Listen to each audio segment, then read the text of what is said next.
Je vais commencer par rire. En tout cas, je vais rire. Parce que j'ai pitié de moi-même. Je me regarde, je me dis, mais qu'est-ce qui se passe? Qu'est-ce qui ne va pas? Pourquoi nous sommes comme ça? Soyons sérieux, ne fût-ce que pour une fois. Il s'agit de la vie de la nation. Il s'agit de la vie des milliers de Congolais. Prenons conscience que beaucoup de choses ne marchent pas. Prenons conscience que les défis sont énormes. Prenons conscience que les Congolais en ont marre. Prenons conscience que l'OTAN n'est pas congolais. Prenons conscience que nous sommes en démocratie. Nos délais est défini dans le pacte qui est la Constitution. La Constitution. Sont sérieux. Ne fût-ce que pour une fois. Vous avez le mandat du peuple. On vous envoie au Parlement. Au Parlement pour réfléchir et travailler pour cette population, ce peuple qui vous a fait roi. Mais une fois député national, une fois au Parlement, vous avez un comportement qui ne semble pas mettre en priorité les besoins de la population.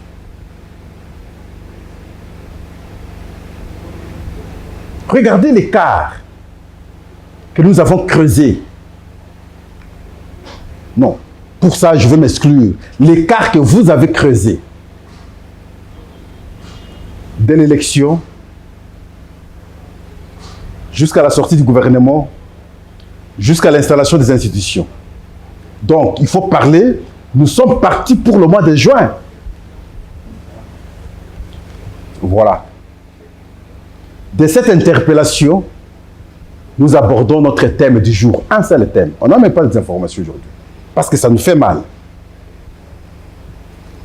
Le report de l'élection du bureau définitif de l'Assemblée nationale. La date n'est pas définie.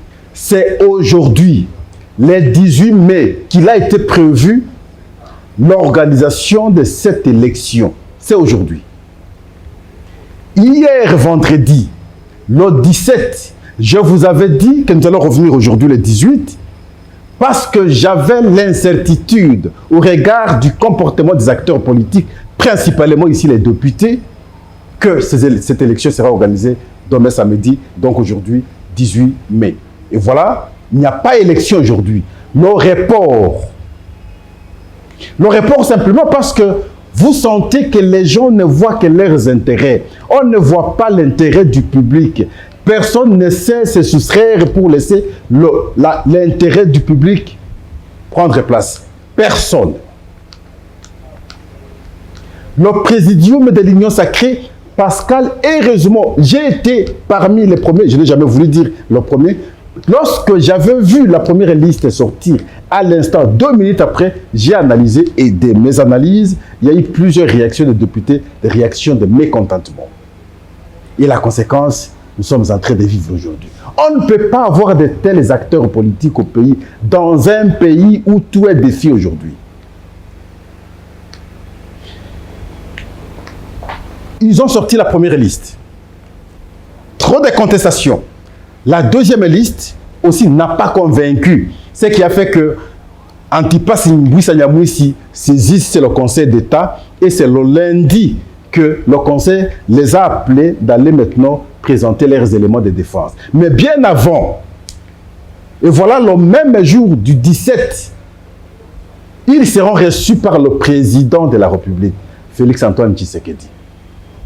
Les députés nationaux de l'Union sacrée, les membres du présidium, autour du président de la République, je veux dire ici leur autorité morale, et on va échanger sur la question, on va apprécier la question. Le chef va présenter 3 points de mécontentement. D'ailleurs, c'était 4. Le premier,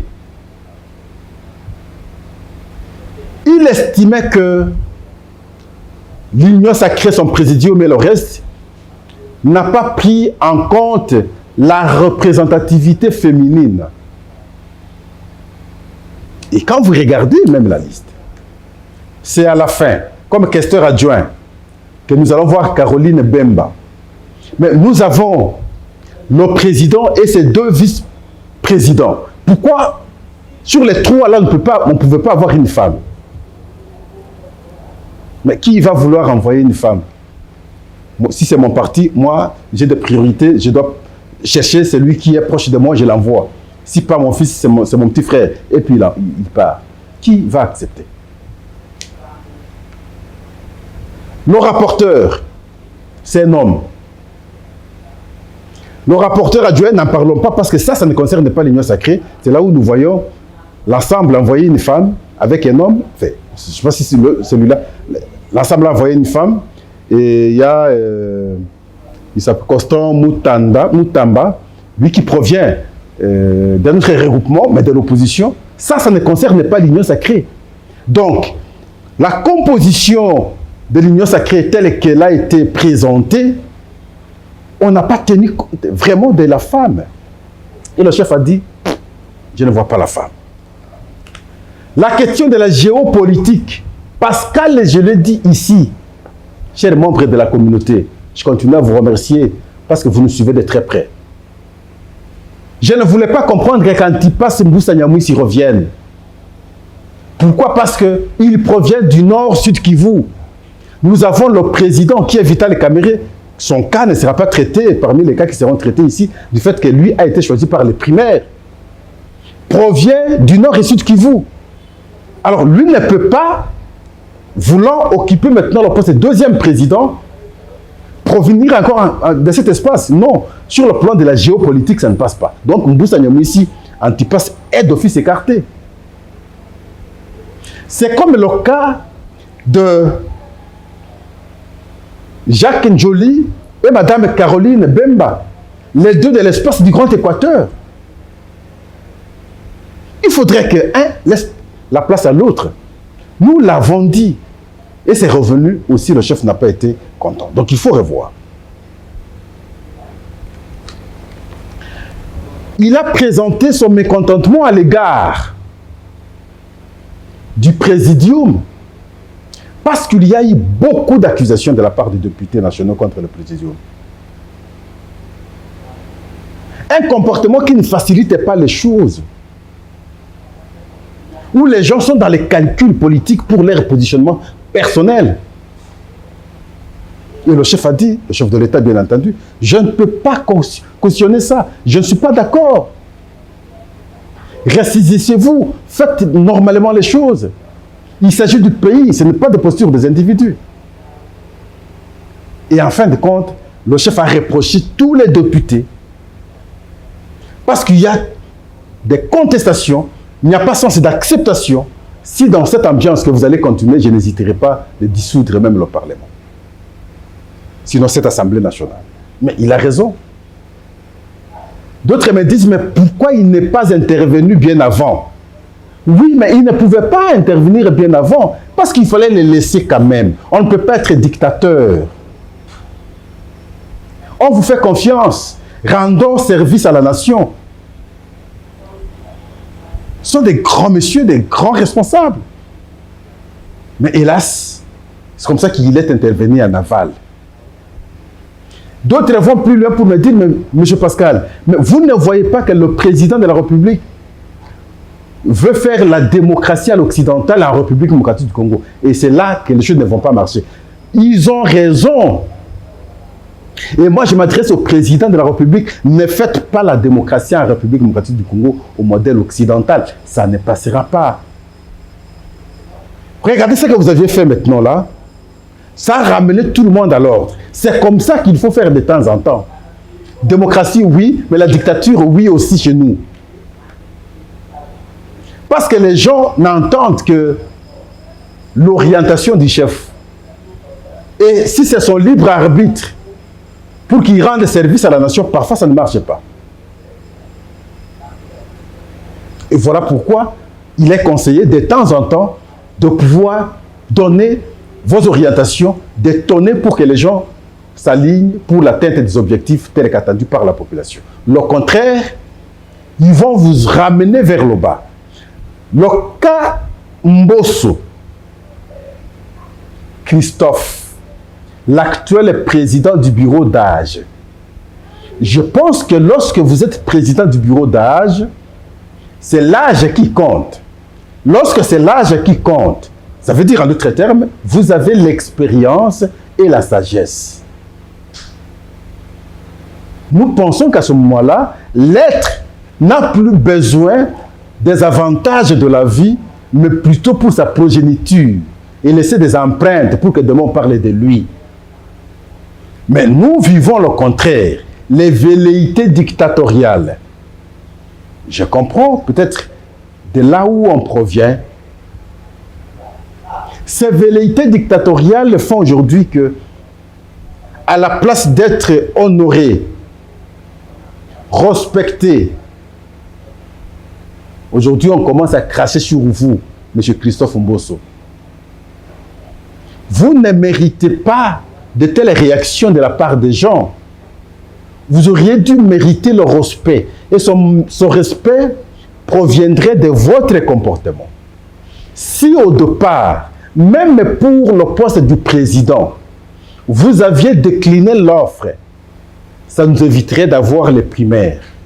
C'est à partir du moment où nous avions eu les primaires, parce que vous aviez voulu vous cramponner, et c'est comme ça que vous avez perdu votre crédibilité. Et en fin de compte, vos élections, vous échouez. Si au début, vous aviez dit non, moi je ne veux pas comme candidat président, mais je vais aller comme candidat deuxième vice-président, aujourd'hui on ne te contesterait pas. On allait trouver en vous un homme sincère, honnête, qui voudrait servir. Parce que vous avez voulu avoir d'abord le poste du président, et après avoir échoué, vous voulez vous cramponner toujours dans le bureau. Et c'est comme ça que les gens ne savent plus vous faire confiance. Alors nous nous posons la question, pourquoi un tel comportement à cet âge-là? Devant le président de la République, les différents points de vue avancés par les députés qui ont pris parole n'étaient que contre vous. Entre autres ici, le point de vue de celui que moi j'apprécie beaucoup, surtout lorsque nous analysons la question de l'Est, Justin Bitakwira, que je salue parce que sincèrement, ce point de vue, ces analyses, c'est comme parfois c'est Pascal qui parle. Je l'apprécie comme ça. J'apprécie l'homme. Il vous a dit devant le chef de l'État clairement, mieux vaut nous voir et accepter le retour de Covid-19 qui a tué beaucoup de gens, que de voir Christophe Mbosso revenir. Mais c'est grave. À votre place, je démissionnerai simplement. Je ne me battrai plus à ce poste du bureau de l'Assemblée nationale. J'allais m'asseoir et servir d'exemple pour les autres comme conseiller. Parce qu'on a tout fait. Je m'en souviens à l'époque, l'un de mes amis, lorsqu'il fut encore député, Ntingi Pouloulou, dans l'une de ses interventions, il vous a expliqué, mais vous ne pouvez plus défendre ces gens, Monsieur le Président. Vous avez tout bénéficié de ce pays. Le pays vous a tout donné. Autant de fois ministre, autant de fois ceci, autant de fois ceci, et aujourd'hui vous êtes président de l'Assemblée nationale. Qu'est-ce que vous pouvez encore chercher du pays si ce n'est que de rendre service au pays? Mais voilà aujourd'hui, on crache sur vous parce que vous aviez pris la posture de vous cramponner au pouvoir. Ce n'est pas intéressant. De mon point de vue, ce n'est pas un bon comportement. Il faut l'éviter. Maintenant que cette élection est reportée, la date n'est pas fixée. Espérons que, parce qu'au moment où nous parlons, il y a une rencontre, trop de rencontres finalement, entre les membres du présidium et les chefs des regroupements de l'Union sacrée, cette fois-là, au bureau du secrétaire général de l'UDPS au niveau des GB. Je ne sais pas autour de quoi, mais je cogite, j'essaie un peu de réfléchir. Sûrement, ils vont revenir sur qui envoyait à tel poste. On va encore revenir sur le débat de qui alignait dans tel poste du bureau définitif de l'Assemblée nationale.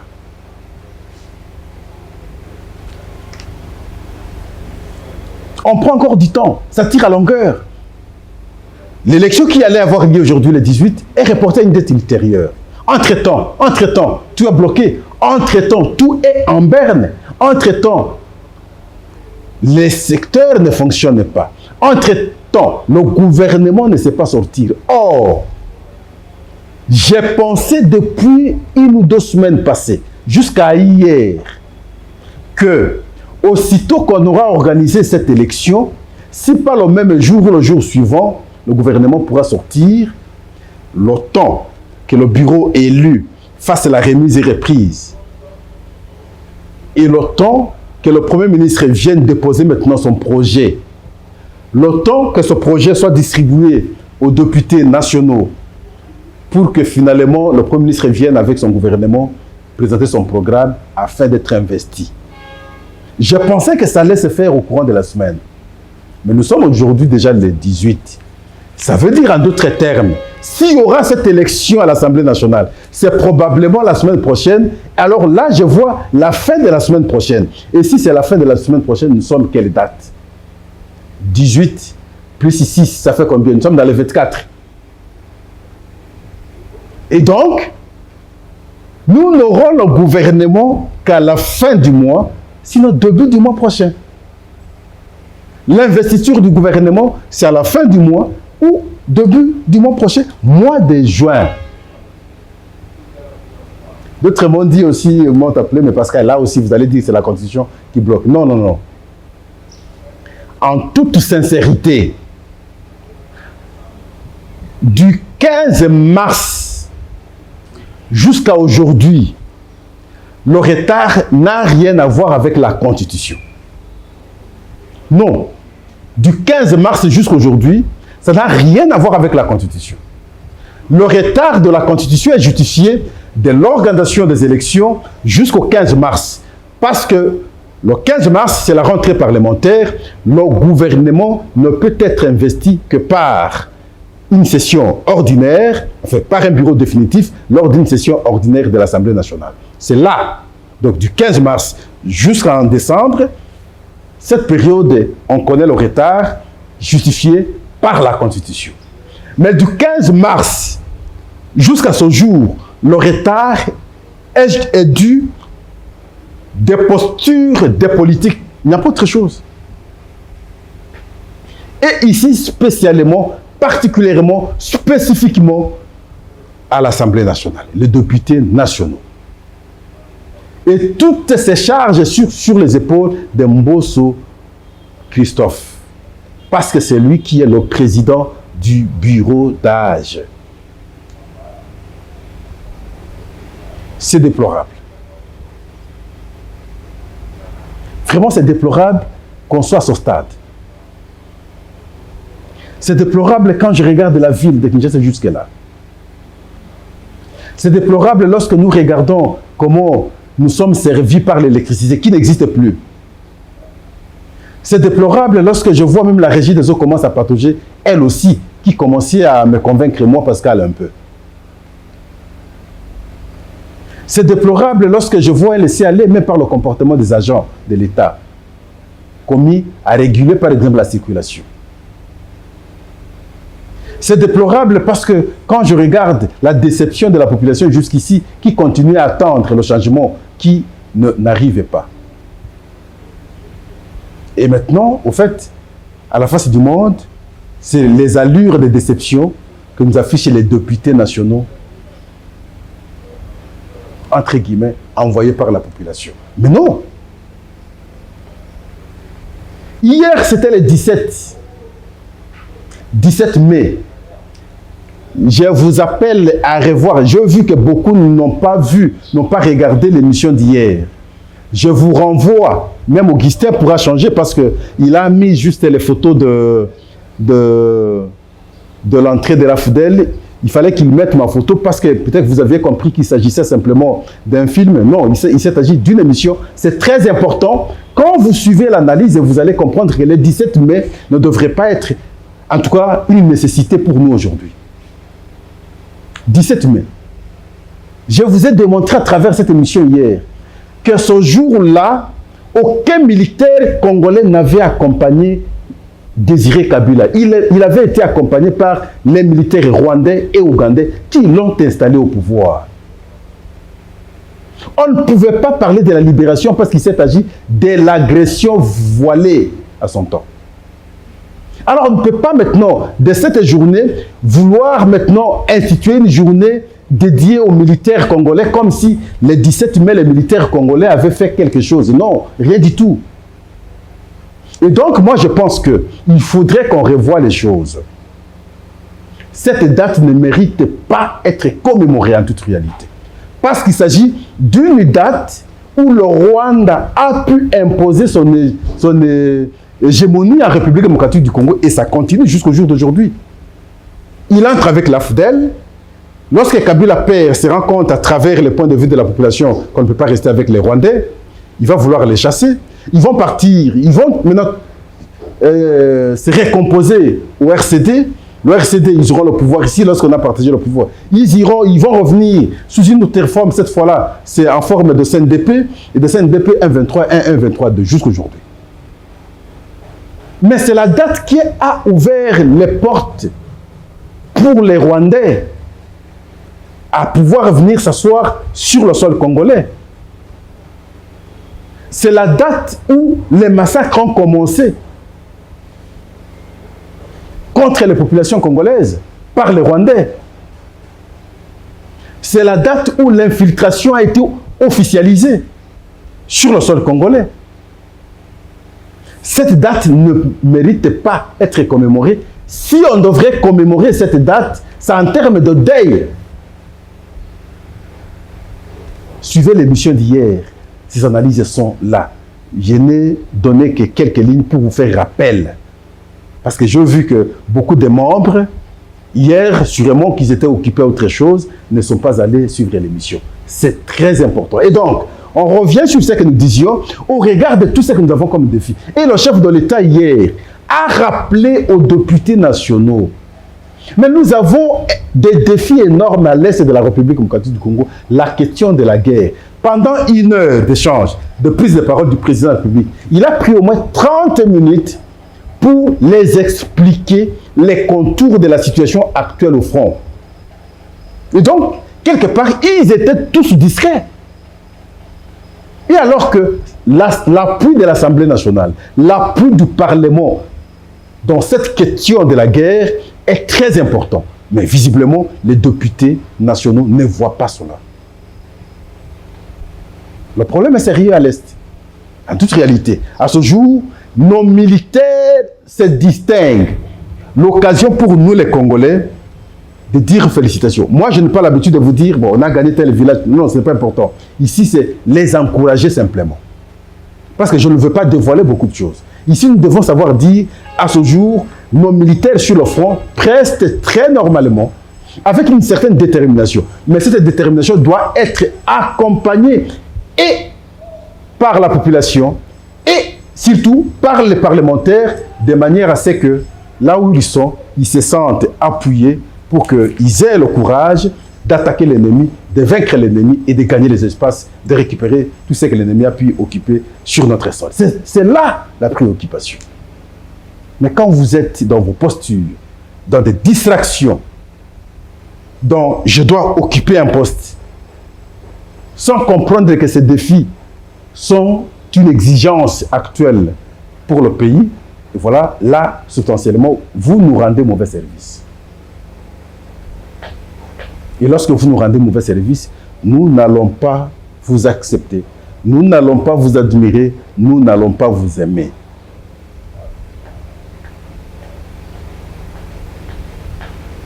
En tout cas, merci beaucoup. Nous pensons que nous allons échanger ensemble à travers les messages. Et les messages, j'ai dit même la fois passée, nous devons être courtois.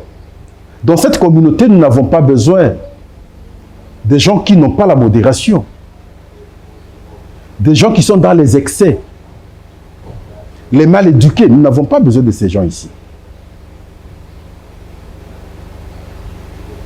Nous n'avons pas besoin. Les arrogants, on n'a pas besoin de ces gens ici. Nous avons besoin des gens qui analysent avec nous, ensemble, avec objectif ultime, nos contributions, nos points de vue, puissent aider les dirigeants à comprendre ce qu'ils peuvent poser comme acte. C'est cela l'objectif de cette émission. Le reste, ce n'est pas ici. Vous irez alors le faire ailleurs. Cette communauté, c'est la communauté des gens intelligents, la communauté des gens sages, la communauté des gens courtois et la communauté des gens qui aiment vivre la construction de leur pays. Est-ce que Pascal, c'est un pic de la Mirandole? C'est celui qui connaît tout? Non, Pascal ne connaît pas tout. Pascal n'est qu'un canal par lequel ces échanges sont possibles.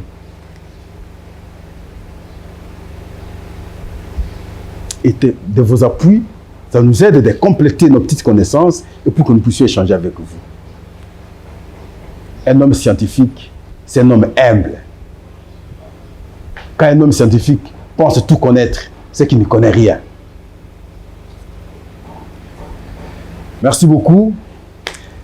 En tout cas, merci parce que cette question, je pense, fait mal à tout Congolais parce qu'on tergiverse, on fait passer le temps à l'Assemblée nationale inutilement. Vraiment inutilement.